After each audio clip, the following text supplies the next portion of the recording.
Assalamualaikum warahmatullahi wabarakatuh.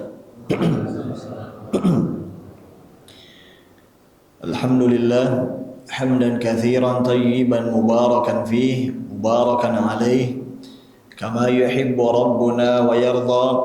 Ashhadu an la ilaha illallah wahdah la syarika lah wa ashhadu anna Muhammadan abduhu wa rasuluh. Allahumma salli wa sallim ala nabiyyina Muhammadin wa ala alihi wa ashabihi wa man ittaba'ahum bi ihsanin ila yaumiddin. Rabbana iftah bainana wa baina qaumina bil haqqi wa anta khairul fatihin. Allahumma inna nas'aluka ilman nafi'an wa rizqan tayyiban wa amalan mutaqabbala, amma ba'd. Jamaah sekalian rahimani Allahu wa iyyakum. Melanjutkan pelajaran fikih dari kitab yang berjudul Al-Fiqhul Muyassar fi Dhaw'il Kitab was Sunnah, buah karya dari tim para ulama yang insyaallah taala dirutinkan pada setiap Sabtu pekan keempat setelah sholat subuh di Masjid Al-Faruq yang sama-sama kita cintai.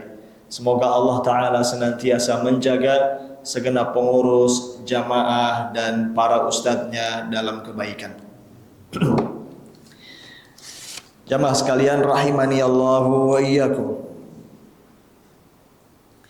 Pada pertemuan terakhir kita telah selesai mempelajari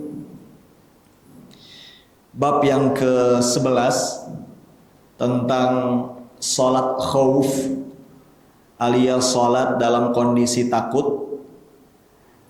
Dan pada pagi hari ini kita memasuki bab berikutnya, bab yang ke-12, di mana bab ke-12 ini berjudul tentang sholat idain.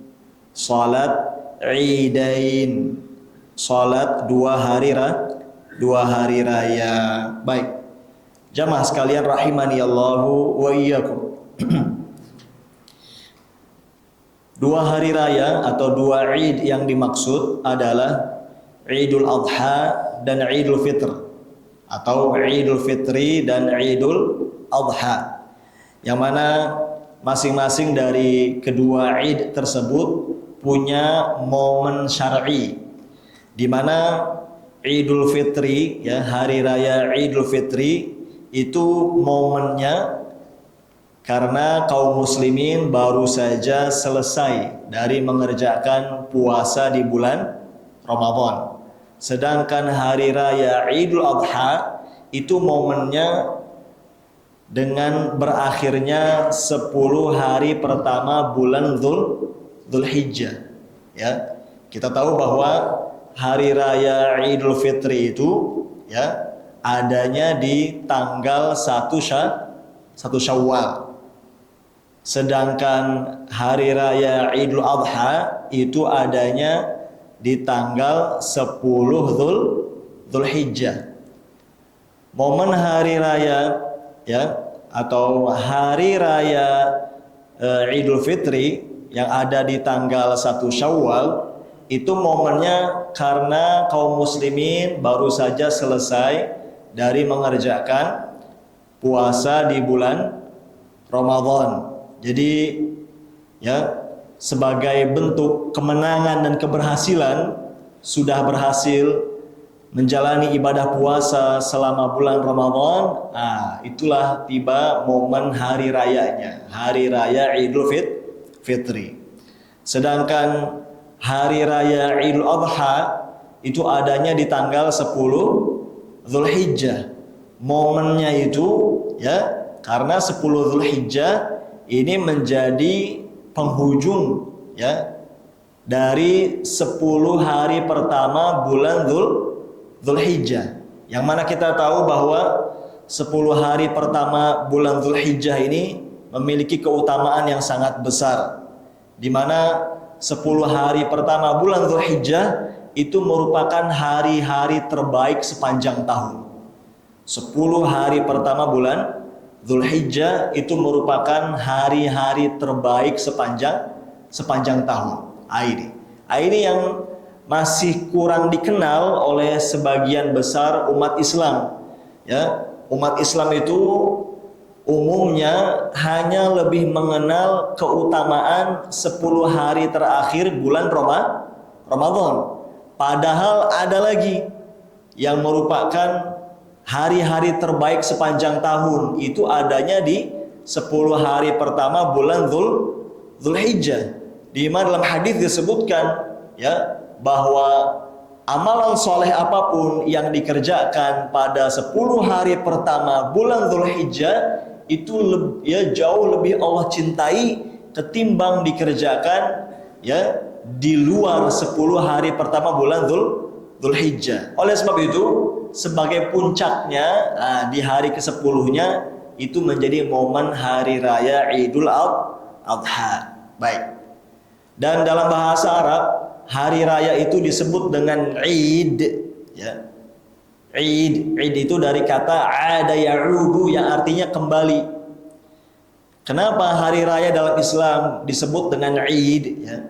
Karena hari raya itu merupakan sesuatu yang kembali dan berulang. Itu. Ya pada waktunya, setiap tahunnya. Makanya disebut dengan apa? Id. Demikian. Baik, jamaah sekalian rahimani Allahu wa iyyakum. Sebelum kita bahas satu persatu masalah yang ada di bab ini, di antara hal penting yang untuk kita pahami pula ketika berbicara tentang hari raya dalam Islam, maka kita perlu tegaskan kembali bahwa hari raya bagi umat Islam itu cuma dua, ya. Hari raya keagamaan, hari raya keagamaan, ya. Hari raya keagamaan, yakni hari besar ya dalam agama Islam yang itu dirayakan, disemarakkan, diperingatkan itu cuma dua, ya, Idul Fitri dan Idul Adha. Ini penting untuk kembali kita tegaskan ya sebagai komitmen kita menjaga kemurnian ajaran Islam, ya, bersih dari tambahan-tambahan ajaran-ajaran atau ritual-ritual lainnya. Kita tegaskan kembali ya, kita sebagai hamba Allah, umat Rasulullah Sallallahu Alaihi Wasallam, kita tegaskan ya di dalam ajaran Islam yang murni, yang bersih, hari raya itu cuma dua. Ya, hari raya keagamaan itu cuma dua setiap tahunnya, yaitu Idul Fitri dan Idul Adha. Adapun ya hari-hari lainnya, ya hari-hari lainnya yang dijadikan sebagai hari raya keagamaan dalam Islam, maka itu termasuk perkara baru yang diada-adakan. Itu. Ini perlu kita tegaskan kembali komitmen ini. Karena ya kalau dibiarkan maka akan terus bermunculan hari besar dalam Islam yang dirayakan. Dan ini sudah jauh dari petunjuk Nabi Shallallahu Alaihi Wasallam. Seringkali alasannya itu adalah ya karena hari tersebut adalah hari yang bersejarah. Oleh sebab itu patut kiranya umat Islam merayakan hari itu. Ini seringkali yang menjadi dalih, ya. Padahal sebaik-baik petunjuk adalah petunjuk Nabi Shallallahu Alaihi Wasallam. Sebaik-baik generasi adalah generasi para sahabat radhiyallahu anhum. Ya. Dan ternyata tidak pernah ada, ya. Tidak pernah ada di masa Nabi Sallallahu Alaihi Wasallam dan para sahabatnya radhiyallahu anhum, ya, yang merayakan hari-hari besar keagamaan kecuali cuma dua ini saja, yaitu Idul Fitri dan Idul Adha. Demikian. Seperti itu ya. Ini perlu kita tegaskan kembali. Ya. Jadi kita sama-sama mengakui misalnya ya hari kelahiran baginda Nabi Shallallahu Alaihi Wasallam. Kita sama-sama akui sebagai umat Islam lahirnya baginda Nabi Muhammad Shallallahu Alaihi Wasallam itu merupakan anugerah dan karunia untuk ya umat manusia. Itu kita akui bersama. Ya, lahirnya baginda Nabi Shallallahu Alaihi Wasallam itu kita akui bersama sebagai ya anugerah yang besar tidak hanya untuk umat Islam tapi untuk segenap umat manusia. Lahirnya baginda Nabi Shallallahu Alaihi Wasallam itu kita akui, itu anugerah besar. Tapi tidak untuk dirayakan, itu tidak untuk diperingatkan hari kelahirannya, ya, karena tidak pernah Nabi SAW dan para sahabatnya radhiyallahu anhum menjadikan hari kelahiran beliau sebagai hari raya dalam Islam yang diperingatkan setiap tahunnya. Ya. Kalau tadi ya, kalau alasannya menjadikan hari raya itu dengan alasan karena itu hari bersejarah, maka kita katakan akan ada berapa banyak hari bersejarah dalam Islam yang dirayakan. Ya, sekalian saja ya. Sekalian saja diperingatkan hari-hari besar lainnya. Bukan cuma hari kelahiran Nabi Shallallahu Alaihi Wasallam, bukan cuma bukan cuma hari peristiwa Isra Mi'raj, ada pula yang lain-lainnya, ya, seperti ya sekalian saja dirayakan hari perang Badar, sekalian saja dirayakan hari ya perdamaian Hudaybiyah, sekalian saja dirayakan hari Fathu Makkah, pembebasan kota Makkah, dan lain-lain. Banyak sekali hari-hari besar banyak sekali hari-hari bersejarah dalam sirah nabawiyah. Kalau semuanya dirayakan, diperingatkan, hilang sudah kemurnian agama Islam. Itu harus kembali lagi. Ya, cukupkan diri kita bahwa hari raya dalam Islam itu hanya dua, yaitu hari raya Idul Fitri dan Idul Adha. Baik. Jamaah sekalian rahimani Allahu wa iyyakum. Kita mulai dengan subbahasan yang pertama ya, masalah yang pertama. Jadi kita ini ya peta belajar fikih kita masih di dalam kitab salat ya.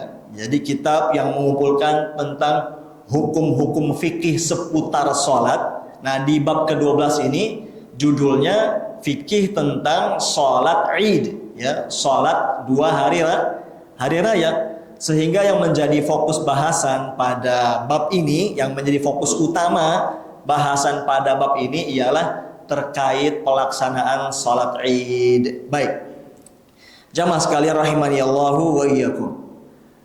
Masalah yang pertama ya, subbahasan yang pertama yaitu tentang hukum dan dalil ya. Hukum dan dalil, artinya hukum salat Id dan dalil yang mendasarinya. Nah, disebutkan di kitab ini ya penjelasan tentang hukum salat Id. Yang mana sebetulnya kalau kita mau jujur ya, tentang hukum salat Id ini diperselisihkan oleh para ulama ya. Setelah para ulama sepakat bahwa salat Id ini disyariatkan, mereka itu baru berselisih pendapat tentang status hukumnya. Apakah sebatas sunnah ataukah sampai pada wajib? Nah, ini terjadi masalah khilafiyahnya di situ ya. Hukum salat Id sebatas sunnah atau sampai pada wajib. Kalau di kitab fikih Muyassar yang kita pelajari disebutkan di sini ya, pendapat yang menyatakan bahwa salat Id itu hukumnya fardu kifayah. Ya, ini pendapat yang dipilih dalam ya kitab fikih Muyassar. Salat Id itu hukumnya apa? Fardu kifayah. Artinya apa? Salat Id ini bukan sekedar sebatas sunnah menurut pendapat ini, tapi ini sudah sampai tingkat fardu alias wajib. Hanya saja wajibnya itu wajib kifayah. Apa maknanya wajib kifayah, fardu kifayah? Maknanya adalah ini kewajiban yang hanya mengenai sebagian umat Islam, ya, tidak mengenai setiap individu muslim. Artinya kalau sudah ada ya sebagian umat Islam yang melaksanakan sholat Id di suatu wilayah, maka gugurlah kewajiban tersebut dari umat Islam yang lain. Demikian. Itu. Ya, itu maksud dari fardu kifayah. Jadi kewajibannya hanya terkena kepada sebagian kaum muslimin. Kalau sudah ada ya di suatu tempat di kalau sudah ada di satu tempat, di satu wilayah, ya, sejumlah orang dari kaum muslimin yang melaksanakannya, maka gugurlah, ya, kewajiban tersebut dari kaum muslimin yang lainnya di tempat itu. Demikian. Tapi konsekuensinya dari fardu kifayah, kalau di satu tempat, ya, yang mana di situ tinggal ada kaum muslimin, ya, namun ternyata sholat id ini ditinggalkan, sama sekali tidak ada yang melaksanakan, maka semua kaum muslimin yang ada di situ telah berdosa. Ini konsekuensi dari apa? Fardu kifayah, ya. Jadi harus terlaksana fardu kifayah itu, harus ada yang melaksanakannya. Baik. Kalau di satu tempat sama sekali tidak ada yang melaksanakannya, maka umat Islam yang ada di tempat itu telah berdosa. Baik. Kemudian di sini, ya, disebutkan sejumlah argumen alasan yang menyatakan, ya, pendapat ini kenapa sholat id ini dinyatakan sampai pada tingkat wajib tadi, ya. Disebutkan karena sholat id ini termasuk syiar-syiar agama Islam yang nampak. Ini, ya. Sholat id termasuk syiar-syiar agama Islam yang nampak, ya, sehingga harus dilaksanakan. Alasan lainnya disebutkan di sini karena dulu Nabi Shallallahu Alaihi Wasallam itu juga senantiasa melaksanakan atau mengadakan sholat id setiap tahunnya. Ya, tidak pernah ada ceritanya Nabi Shallallahu Alaihi Wasallam dalam suatu tahun itu tidak melaksanakan sholat id. Setiap tahunnya itu Nabi Sallallahu Alaihi Wasallam selalu mengadakan sholat id. Demikian pula para sahabat beliau radhiyallahu anhum setelah beliau. Baik. Alasan lainnya yang juga disebutkan di sini, ya, yang mendasari pendapat bahwa mengadakan sholat id ini adalah wajib. Alasan lainnya adalah karena Nabi Sallallahu Alaihi Wasallam telah memerintahkan umat Islam, ya, telah memerintahkan umat Islam terkait pelaksanaan sholat id ini sampai pun kaum wanita. Ini menarik nih, ya. Ini diantara hal yang menguatkan pendapat itu bahwa sholat id ini bukan sebatas sunnah, ini sampai pada tingkat apa? Wajib, mesti diadakan, mesti dilaksanakan. Alasan lain tadi diantara alasan lainnya karena Nabi Shallallahu Alaihi Wasallam telah memerintahkan itu. Dan yang namanya perintah itu pada asalnya adalah menunjukkan wajib, ya. Bahkan yang diarahkan, yang dikerahkan, yang diperintahkan untuk sholat id ini bukan cuma kaum pria, tapi juga kaum wanita. Demikian, ya. Hanya saja kata beliau, ya, Nabi Shallallahu, ya, hanya saja dalam kitab ini disebutkan Nabi Shallallahu Alaihi Wasallam secara khusus memerintahkan para wanita yang sedang haid, ya, untuk tidak berada di soft sholat id. Ini menarik nih. Jadi pada pelaksanaan sholat id ini bukan cuma kaum pria yang Nabi arahkan Shallallahu Alaihi Wasallam. Jadi kaum wanita pun juga dikerahkan untuk turut, ya, hadir ikut melaksanakan, ya, sholat id. Bahkan para wanita yang sedang haid pun, ya, mereka tetap disuruh untuk menghadiri dan menyaksikan pelaksanaan sholat id itu. Hanya saja Nabi SAW arahkan para wanita yang sedang haid untuk tidak berada di soft sholat. Demikian. Tapi tetap disuruh para wanita yang sedang haid untuk, ya, hadir menyaksikan pelaksanaan sholat id itu, ya. Ini semua menunjukkan betapa pentingnya pelaksanaan sholat id dan betapa besar keutamaannya, ya. Itu, ya, karena, ya, apabila kaum wanita saja diperintah oleh Nabi Shallallahu Alaihi Wasallam untuk turut, ya, menghadiri pelaksanaan sholat id, padahal kita tahu, ya, kaum wanita itu tidak disuruh untuk berjamaah, ya. Kita tahu bersama bahwa kaum wanita itu tidak disuruh untuk berjamaah, ya. Para wanita itu 5 waktu diperkenankan untuk sholat sendiri-sendiri, ya. Cuma kaum pria yang disuruh berjamaah. Tapi dalam sholat Id ini Nabi SAW perintahkan kaum wanita untuk ikut keluar yang melaksanakan dan menghadiri pelaksanaan sholat Id. Padahal mereka itu bukan orang-orang yang diperintahkan untuk berjamaah. Maka ini menunjukkan pentingnya sholat Id. Itu loh, ya. Kalau wanita saja sampai seperti itu, apalagi kaum pria. Ada demikian. Baik. Jamaah sekalian rahimani Allahu wa iyyakum. Itu ya. Ini masalah yang pertama ya, tentang hukum sholat Id dan dalil yang mendasarinya. Jadi ya, untuk kedepannya ya, mari umat Islam itu hendaknya lebih antusias lagi ya, lebih semangat lagi ya, untuk turut mengikuti dan menghadiri pelaksanaan sholat Id ya. Jadi kalau sedang hari raya, baik itu hari raya Idul Fitri ataupun hari raya Idul Adha, itu hendaknya semua anggota keluarga ya dikerahkan.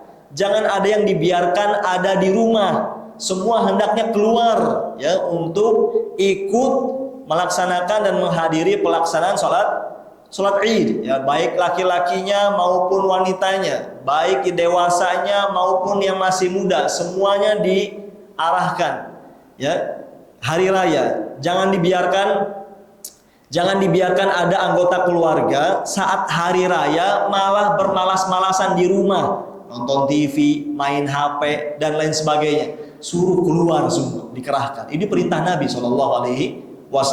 Sampai pun istri atau anak-anak perempuan yang sedang haid semua disuruh keluar kalau sedang lebaran. Jangan ada yang di rumah. Ya, ini perintah Nabi SAW ya, untuk menyemarakkan pelaksanaan sholat Id. Baik, jamaah sekalian rahimani Allahu wa iyyakum. Masalah yang kedua, subbahasan yang kedua ya, tentang syarat-syarat sholat Id ya. Syarat-syarat sholat Id. Baik, disebutkan di kitab ini ya, ada 2 syarat sah ya, dan juga ada 1 syarat wajib ya. Ada 2 syarat sah, ada 1 syarat wajib ya. Disebutkan di sini ya, untuk 2 syarat sah pelaksanaan ya sholat Id. Syarat sah yang pertama adalah masuknya waktu ya, masuknya waktu. Dan nanti kita akan bahas ya, kapan ya waktu pelaksanaan sholat Id sudah bisa dimulai. Nah, syarat sah yang pertama masuknya waktu, sehingga tidak boleh dan tidak sah kalau sholat Id sudah dilaksanakan sebelum waktunya.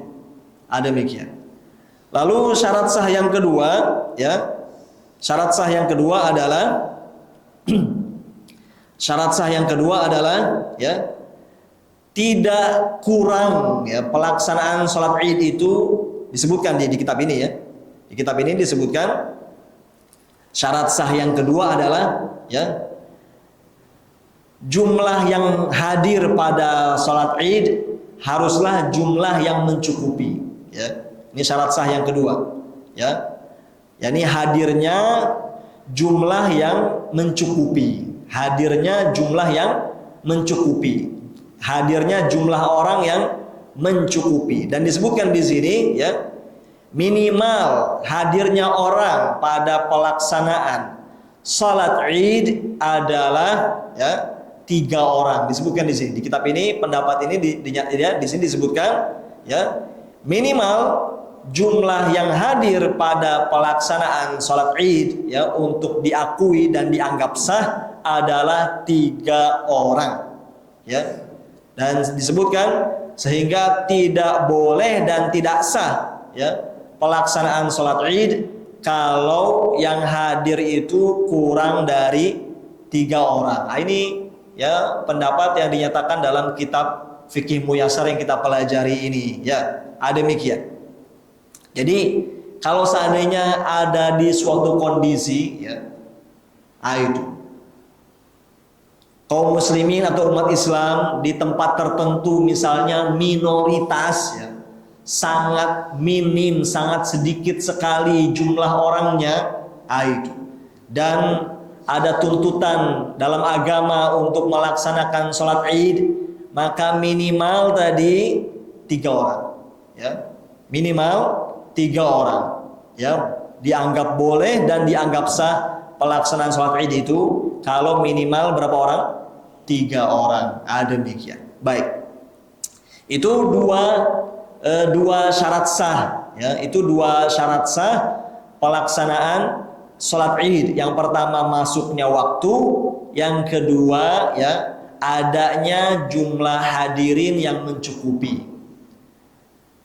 Sedangkan syarat wajib disebutkan di sini, ya. Sedangkan syarat wajib, ya, bagi seseorang untuk melaksanakan sholat Id adalah, ya, tidak sedang musafir, ya, tidak sedang musafir, tidak sedang safar. Ya, artinya seseorang, ya, yang memasuki hari raya Id, ya, seseorang yang memasuki hari raya Id dan status dia sedang sebagai musafir, kewajiban fardu sholat Id tadi, itu tidak wajib atasnya karena dia sedang apa? Musafir. Jadi musafir dia dihadapkan 2 pilihan, ya, mau ikutan sholat Id silakan, tidak ikut sholat Id juga tidak mengapa, karena tidak wajib tadi sholat Id bagi seseorang yang statusnya sedang apa? Sedang musafir. Adapun, ya, seseorang yang statusnya mukim di wilayahnya, di domisilinya dan diadakan di situ sholat Id, ya, maka wajib atasnya untuk ikut menghadiri dan mengikuti sholat Id tersebut karena dia bukan musafir. Baik. Jamaah sekalian rahimani Allahu wa iyyakum.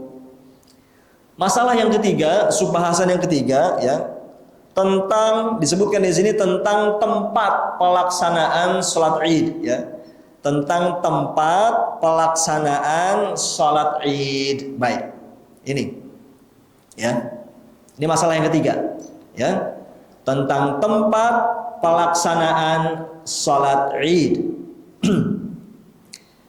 Baik, disebutkan di kitab ini disunnahkan alias dianjurkan agar sholat Id ini dilaksanakannya di tempat terbuka, di luar bangunan. Itu. Ini sunnahnya dan ini yang dianjurkan, ya. Dan inilah petunjuk Nabi Shallallahu Alaihi Wasallam bahwa sholat Id itu hendaknya dilaksanakan di tempat terbuka, ya, di tanah lapang, ya, di luar bangunan, bukan di dalam masjid. Ini, ya, ini sunnahnya, ya, ini sunnahnya yang dianjurkan dan yang dicontohkan oleh baginda Nabi Shallallahu Alaihi Wasallam bahwa pelaksanaan sholat Id itu bukan di dalam masjid, akan tetapi di luar, di tempat terbuka. Baik, dalilnya adalah hadis Abu Sa'id, ya, radhiyallahu an, hadis yang sahih, muttafaqun alaih, diriwayatkan oleh Al-Bukhari dan Muslim.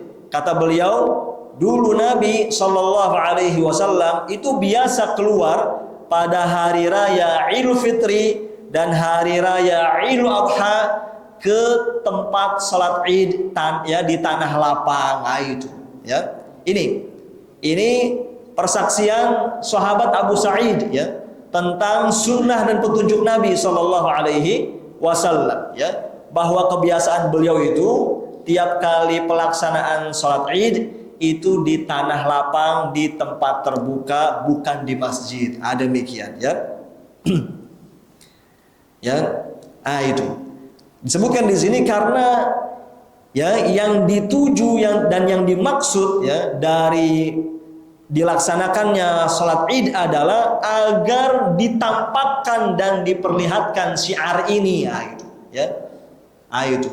Jadi momen hari raya, atau momen sholat Id ini hendaknya dimanfaatkan dan dimaksimalkan oleh umat Islam untuk betul-betul menampakkan syiar Islam dengan harapan agar orang-orang yang belum masuk Islam itu bisa tertarik dengan hal tersebut sehingga mereka mau masuk Islam, ya.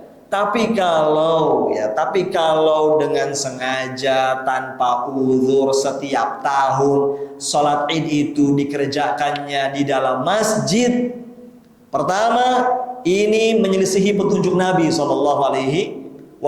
Yang kedua, ini melemahkan syiar Islam. Nah, itu.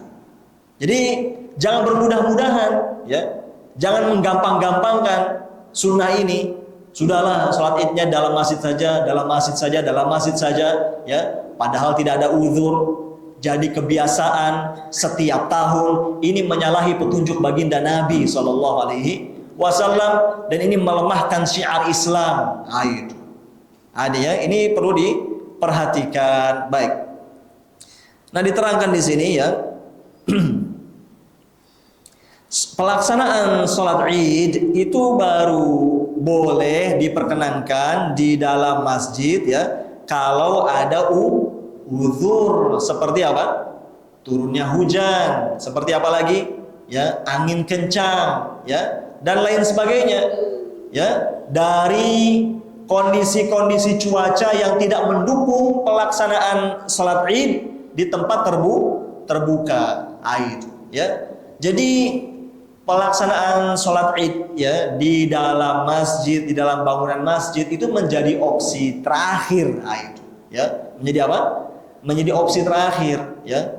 Pilihan pertamanya itu di tanah lapang, di tempat terbuka, ya. Maka ini kita ingatkan karena masih ada, ya, di sebagian tempat yang, ya, tidak ada keseriusan, kesungguhan untuk melaksanakan sunnah yang satu ini. Jadi sudah menjadi kebiasaan tiap tahun sengaja melaksanakan sholat Id di dalam masjid, ya. Itu, ya. Ini kalau dibiarkan seperti ini, nanti generasi muda, anak-anak cucu kita, ya, tidak memahami sunnah dalam hal tersebut. Demikian. Baik. Tadi, ya, efeknya dua tadi. Yang pertama menyelisihi petunjuk Nabi SAW. Yang kedua itu melemahkan syiar Islam, ya. Kalau sengaja melaksanakan sholat Id di dalam masjid tanpa ada uzur. Itu. Baik. Ya, dulu sewaktu saya mondok itu, ya, sejumlah kiai saya di pondok itu menceritakan, ya, bahwa di beberapa daerah di Indonesia itu dulu ini, ya, awal-awal, ya, umat Islam Indonesia itu hendak, ya, menghidupkan sunnah ini sholat Id, ya, di mana? Di lapangan, di tanah lapang itu, ya, diceritakan di sebagian tempat, ya, terjadi, ya, adanya bentuk-bentuk penolakan dan pengingkaran dari sebagian umat Islam sendiri, ya. Ini sejarahnya begitu dulu. Kalau sekarang alhamdulillah di banyak tempat, ya, alhamdulillah, ya, umat Islam sudah paham, sadar akan sunnah ini. Tapi dulu diceritakan itu, ya, awal-awal orang-orang di negeri kita yang hendak menghidupkan sunnah ini, ya, sholat Id di lapangan itu dulu sempat mendapatkan penolakan dan pengingkaran, ya, bahkan dianggap sebagai ajaran aneh. Dulu itu diceritakan begitu, sampai orang oknum-oknum yang menolak ini itu sampai, ya, bawa parang, bawa golok, itu terjadi, ya. Ini saya mendapatkan cerita dari kiai-kiai waktu di pondok itu, ya, seperti itu, ya. Itulah makanya betul kata ungkapan orang Arab, ya. Ada ungkapan orang Arab yang berbunyi begini, an-nasu a'da'u ma jahilu. Manusia itu punya tabiat, ya. Manusia itu punya tabiat akan selalu memusuhi hal-hal yang belum dia ketahui. Itu tabiat manusia tuh, ya. Jadi karena mereka tidak mengerti sunnah, akhirnya sunnah dianggap aneh, dianggap ajaran baru, dianggap aliran sesat. Itu sering begitu, ya. Itu bukan sunnahnya yang salah, merekanya yang salah karena belum belajar. Itu. Jadi ini pentingnya, ya, ilmu dan mempelajari agama Islam. Baik, jamaah sekalian rahimani Allahu wa iyyakum, ya. Masalah yang keempat, ya, subbahasan yang keempat adalah tentang waktu, ya, tentang waktu pelaksanaan sholat Id. Ya, tadi sempat kita singgung bahwa masuknya waktu ini menjadi salah satu syarat sah pelaksanaan sholat Id. Ya, oleh sebab itu mesti diketahui ya kapan waktu ya sholat Id sudah bisa dimulai. Nah, disebutkan di sini di kitab ini disebutkan bahwa waktu pelaksanaan sholat Id itu sama halnya seperti waktu sholat duha. Ya. Jadi waktu pelaksanaan sholat Id itu sama halnya seperti waktu pelaksanaan sholat duha. Kapan? Yaitu setelah matahari meninggi. Ya. Setelah matahari meninggi. Jadi ya waktu duha itu sebagaimana kita maklumi adalah ya itu setelah matahari terbit dan meninggi. Itu ya. Jadi kalau matahari sudah terbit dan juga sudah agak meninggi, itulah ya waktu sholat duha, dan itu pula waktu pelaksanaan sholat Id. Itu. Jadi ya sholat Id ini ya setidaknya mesti dilaksanakan itu kalau matahari sudah terbit dan sudah agak meninggi. Demikian. Baik. Nah, kalau ditanya kapan batas akhir habis waktu pelaksanaan sholat Id, disebutkan di sini ya, disebutkan di sini ya sampai sebelum menjelang waktu zuhur. Ya, itu persis seperti waktu sholat duha. Jadi kalau seandainya terjadi ada kondisi-kondisi yang menyebabkan akhirnya pelaksanaan sholat Id ini ya agak mundur sekali, maka tadi ya batas akhirnya sampai ya sebelum menjelang sholat zuhur itu masih bisa dilaksanakan sholat Id. Demikian. Nah, alasannya di sini karena dulu Nabi Shallallahu Alaihi Wasallam ya dan para khalifah beliau ya radhiyallahu anhum itu dulu mereka biasa mengerjakan atau melaksanakan sholat Id itu setelah meningginya matahari ya. Karena alasan lainnya pula ya bahwa sebelum meningginya matahari justru itu menjadi waktu terlarang untuk mengerjakan sholat. Ya, kita sudah pelajari ya. Kita sudah pelajari itu ya bahwa ya bertepatan dengan terbitnya matahari ya dan sebelum matahari meninggi itu menjadi salah satu waktu dilarangnya mengerjakan sholat. Baik. Oke, itu terkait awal dan akhir dari waktu sholat Id. Ya, berikutnya disebutkan di sini ada sunnah. Ya, ada sunnah di sini disebutkan. Disunnahkan alias dianjurkan ya untuk menyegerakan pelaksanaan sholat Idul Adha di awal waktunya. Itu. Dan disunnahkan atau dianjurkan untuk agak mengakhirkan pelaksanaan sholat Idul Fitri. Ini. Jadi ada perbedaan sedikit sunnah pada sholat Idul Adha dengan Idul Fitri ya. Atau pada sholat Idul Fitri dan sholat Idul Adha. Kalau pada sholat Idul Fitri sunnahnya itu agar agak diakhirkan. Idul Fitri ya, sholat Idul Fitri sunnahnya itu ya agar pelaksanaannya agak diakhirkan. Sedangkan pada pelaksanaan sholat Idul Adha sunnahnya itu agar disegerakan. Itu ya. Dijelaskan di sini alasannya. Ya, pertama karena seperti itulah ya contoh dari Nabi Shallallahu Alaihi Wasallam. Dan juga alasannya di sini ya kenapa Idul Adha itu, kenapa sholat Idul Adha itu hendaknya disegerakan atau sunnahnya itu agar disegerakan ya, agar ya kaum muslimin bisa lebih bersegera untuk bisa memulai penyembelihan hewan kurban. Itu diantara alasannya ya. Kenapa sunnahnya sholat Idul Adha itu agar ya lebih disegerakan waktunya. tidak diulur, tidak ditunda. Alasannya itu tadi, agar biar cepat selesai sholat idnya dan kaum muslimin bisa memulai apa? Penyembelihan hewan kurban. Karena proses penyembelihan hewan kurban ya tentu butuh waktu yang cukup ya. Oleh sebab itu dianjurkan agar sholat Idul Adha-nya disegerakan. Itu. Sedangkan sunnah pada sholat Idul Fitri itu ya sunnahnya diakhirkan, agak diulur ya. Di antara alasan hikmahnya adalah untuk memperpanjang waktu penunaian zakat fitrah itu atau zakat fitri ya. Itu dia hikmah ya, alasan tujuan ya. Kenapa pelaksanaan salat Idul Fitri sunnahnya itu diakhirkan atau diulur agar memperpanjang waktu, durasi, kesempatan bagi mereka yang belum ya selesai, belum tuntas ya atau belum menunaikan zakat fitrinya. Karena kan batas akhir zakat fitri itu ditunaikan adalah dengan dilaksanakannya apa?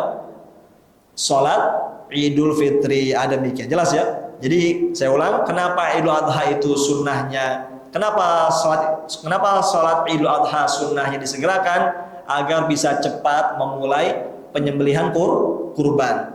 Dan mengapa sunnah ya? Dan mengapa salat Idul Fitri sunnahnya itu diakhirkan agar memberi tambahan waktu bagi orang-orang yang belum menunaikan zakat fitri? Baik. Jamaah sekalian rahimani Allahu wa iyyakum. Masalah yang kelima. Ya, subbahasan yang kelima yaitu tentang sifat atau tata cara pelaksanaan salat Id dan juga apa yang dibaca di dalamnya. Itu. Ya. Ini masalah kelima ini sudah ya terkait kaifiyat, tata cara pelaksanaan salat Id dan apa yang hendaknya dibaca pada salat Id tersebut. Disebutkan di sini ya, sifat atau kaifiyat ya, tata cara salat Id adalah ini baik Idul Fitri ataupun Idul Adha ya. Kaifiyatnya adalah salat Id itu dikerjakan sebanyak 2 rakaat sebelum penyampaian khutbah ini ya. Ini pada salat Id ya. Beda dengan salat Jumat. Kalau salat Jumat itu apa? Khutbah dulu baru salat. Sedangkan salat Id itu apa? Salat dulu baru khutbah ya. Jangan sampai nanti anak cucu kita ketukar-tukar ya. Jangan sampai keliru ya. Ini harus menjadi suatu hal yang paten sudah ya. Kalau Jumatan itu khutbah dulu baru salat, sedangkan Id itu apa? Salat dulu baru khutbah ya. Demikian. Baik. Dibawakan di sini dasarnya ya. Perkataan sahabat Umar radhiyallahu anhu dalam riwayat yang sahih diriwayatkan oleh Imam An-Nasa'i dan selainnya, kata Umar bin Al-Khattab radhiyallahu anhu, salat Idul Fitri dan Idul Adha itu sebanyak 2 rakaat. Itu ya. Sebanyak 2 rakaat. Baik. Lanjut ya. Disebutkan di sini ya tentang tata cara salat Id ya, yaitu bertakbir ya.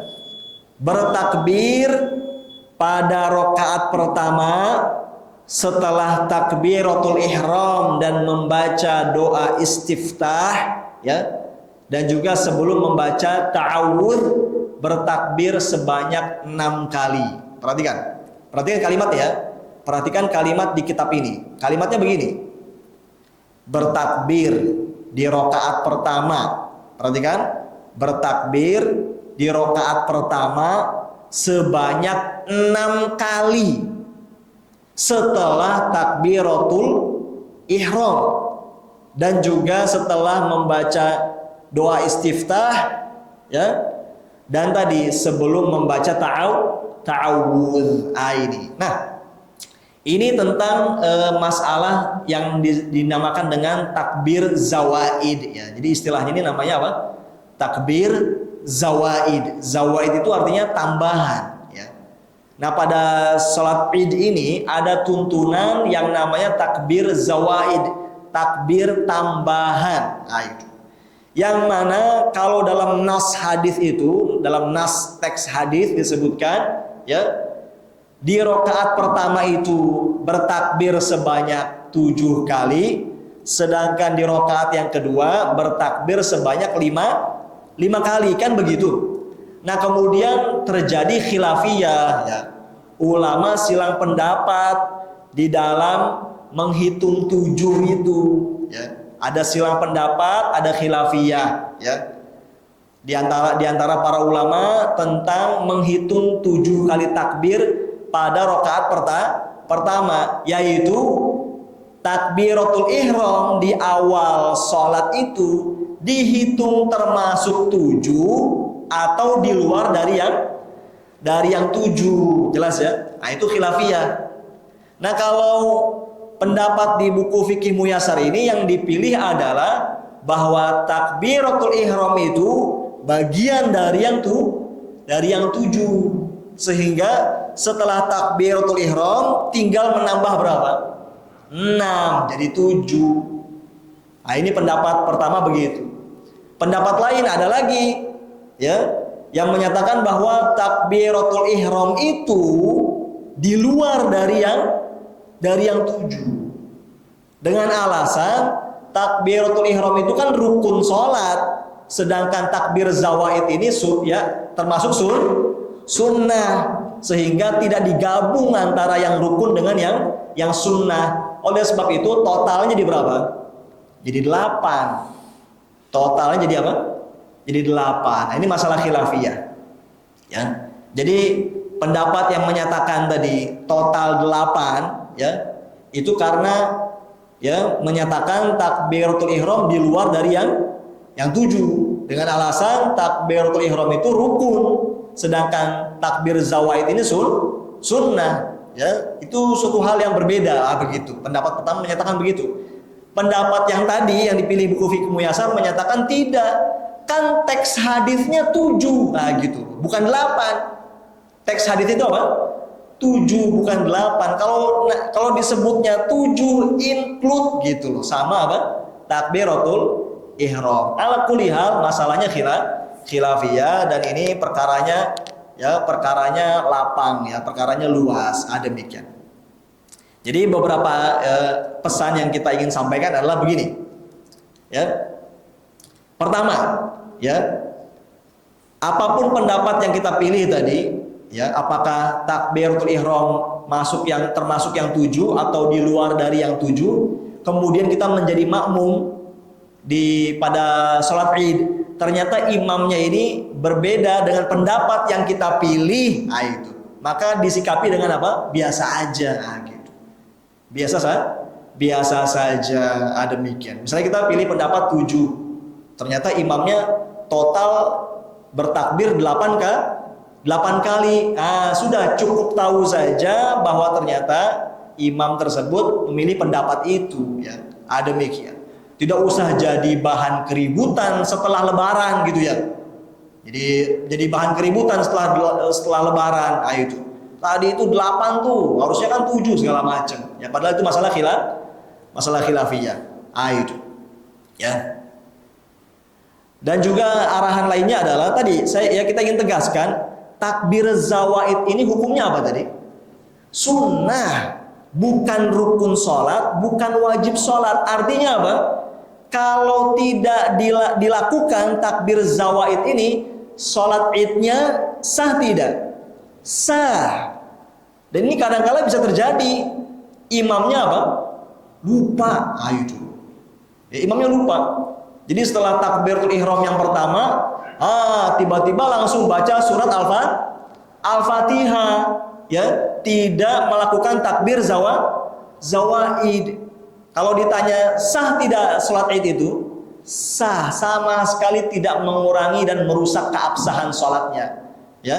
Dan tidak ada tuntunannya ketika imam lupa takbir zawaid, lalu makmumnya pada ngotot, subhanallah, subhanallah. Ya, nggak ada ya? Itu. Ini masih ada ini di sebagian tempat yang ya kurang memahami dengan baik. Jadi ketika imamnya itu lupa takbir zawaid, seakan jelas ya, jadi masalah besar ya yang merusak keabsahan sholat ya. Sampai misalnya ada makmum yang mengucapkan tasbih subhanallah, subhanallah, karena imamnya apa? Lupa takbir zawaid. Ini nggak benar itu nggak benar. Kalau seandainya qadarullah ya, imam itu lupa apa? Takbir zawaid, sudah lanjutkan, teruskan sholatnya sampai selesai, sah itu sholat idnya. Demikian, jelas ya. Dan jangan pula setelah sholat, setelah lebaran, lalu imamnya ini ya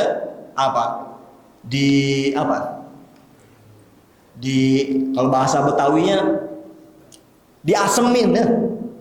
Jadi ini pengurus jamaah mukanya pada asem semua habis sholat.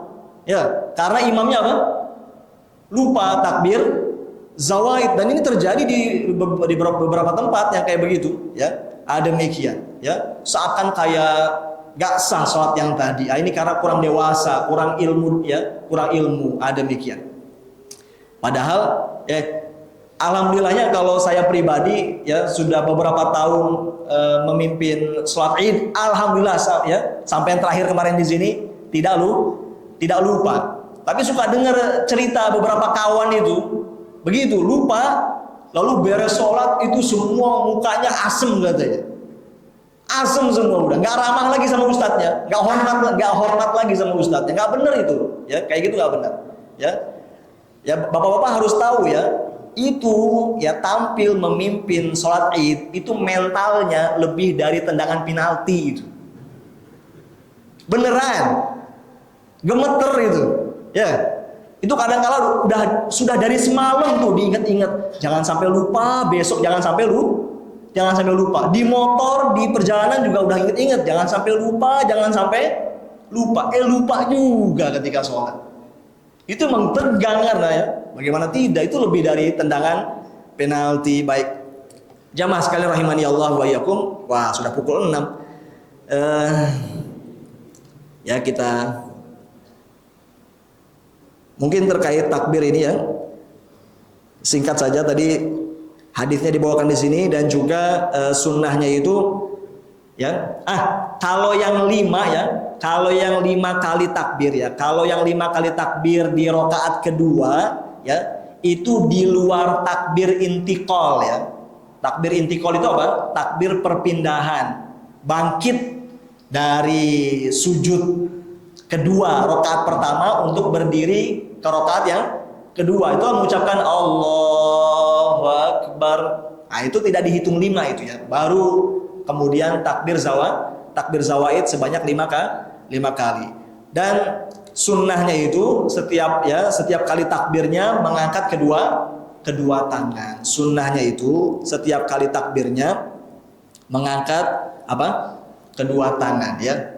Dan kalau ditanya adakah bacaan khusus tertentu yang dibaca antara takbir zawaid itu? Demikian ya. Maka jawabnya sebetulnya tidak ada. Kalau kita kembali kepada hadis sahih ya, kita tidak dapati itu adanya bacaan khusus untuk dibaca setelah takbir zawaid. Ya, ini setiap kali setelah antara takbir. Meskipun memang sebagian ulama ada yang memandang untuk membaca misalnya subhanallah walhamdulillah wala ilaha illallah wallahu akbar, itu. Tapi kalau kita mau jujur, kita nggak dapati ada hadis sahih yang mengajarkan bacaan khusus ya antara takbir zawaid, sehingga ya setelah ini tiap kali setelah takbir itu tanpa baca apapun sah, cukup bertakbir saja, Allahu akbar, Allahu akbar ya, Allahu akbar. Itu tidak ada yang dibaca pun juga tidak mengapa. Baik, demikian jamaah sekalian rahimani Allah wa iyyakum. Mungkin sampai sini saja materinya, belum selesai sebetulnya. Tapi nanti insya Allah kita sambung kembali ya. Nanti kalau bab ini selesai ya, kita akan masuk bab berikutnya, yaitu bab tentang fikih salat istisqa ya, fikih salat istisqa insyaallah taala. Baik. Wassallallahu wasallam ala nabiyyina Muhammad. Kalau ada yang disampaikan dipersilakan, kalau tidak ada tutup ya, silakan. Waalaikumsalam warahmatullahi wabarakatuh.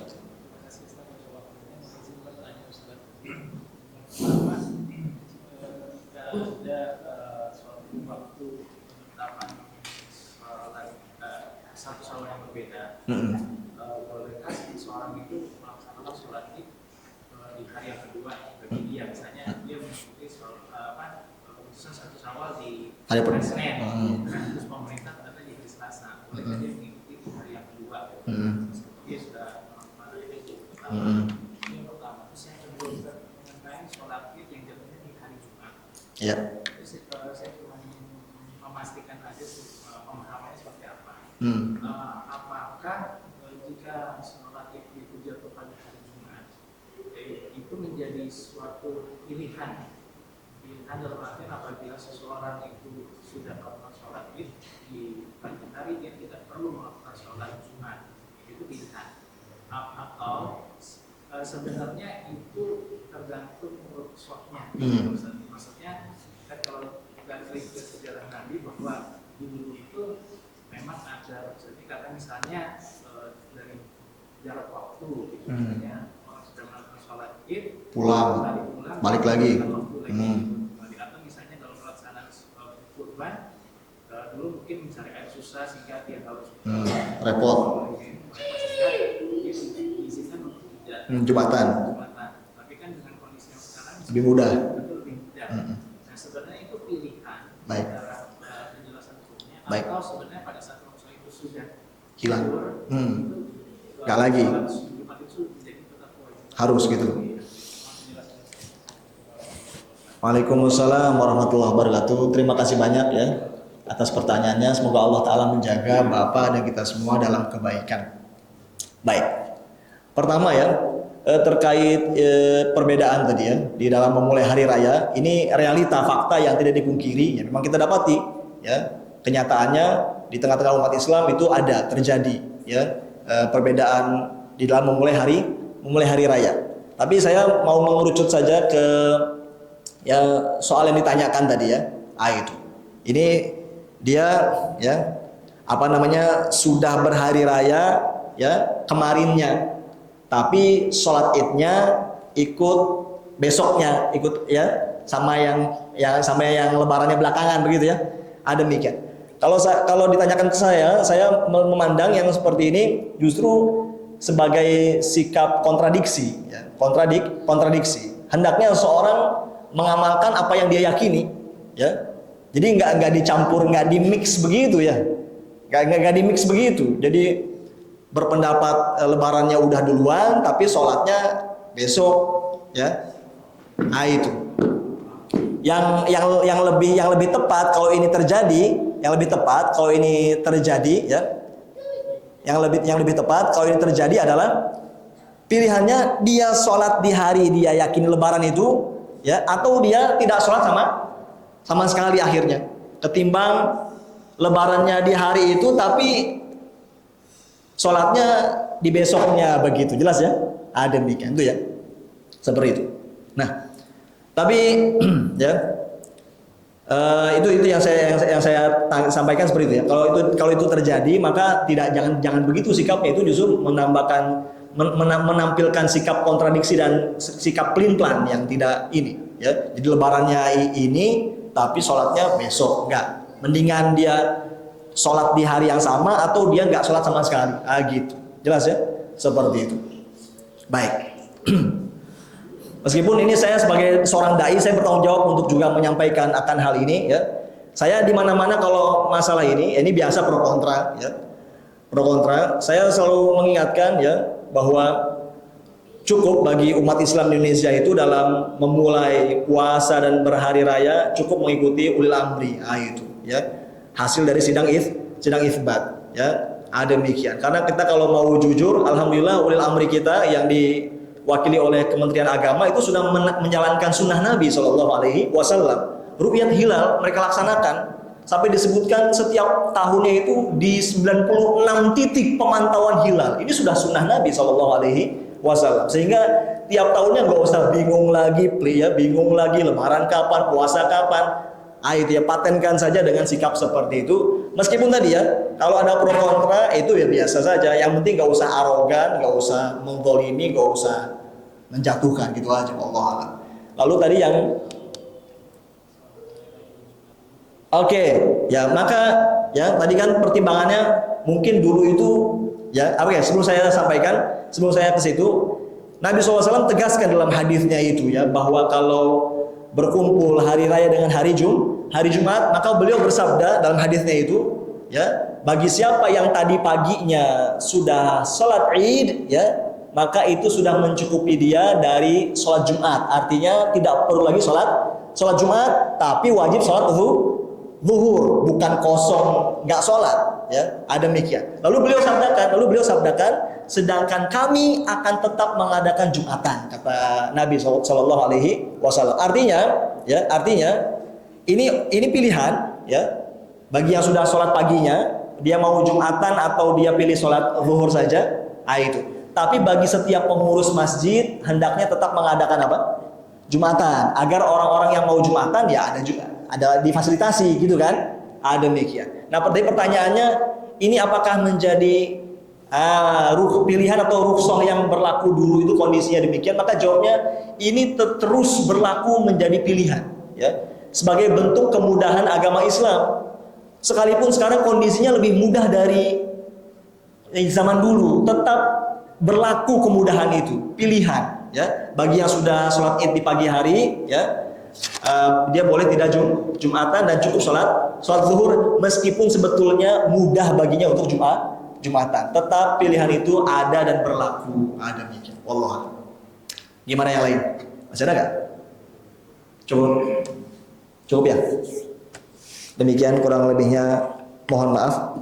Semoga Allah Ta'ala jadikan apa yang kita pelajari bermanfaat dan menjadi pemberat timbangan kebaikan di akhirat kelak ya.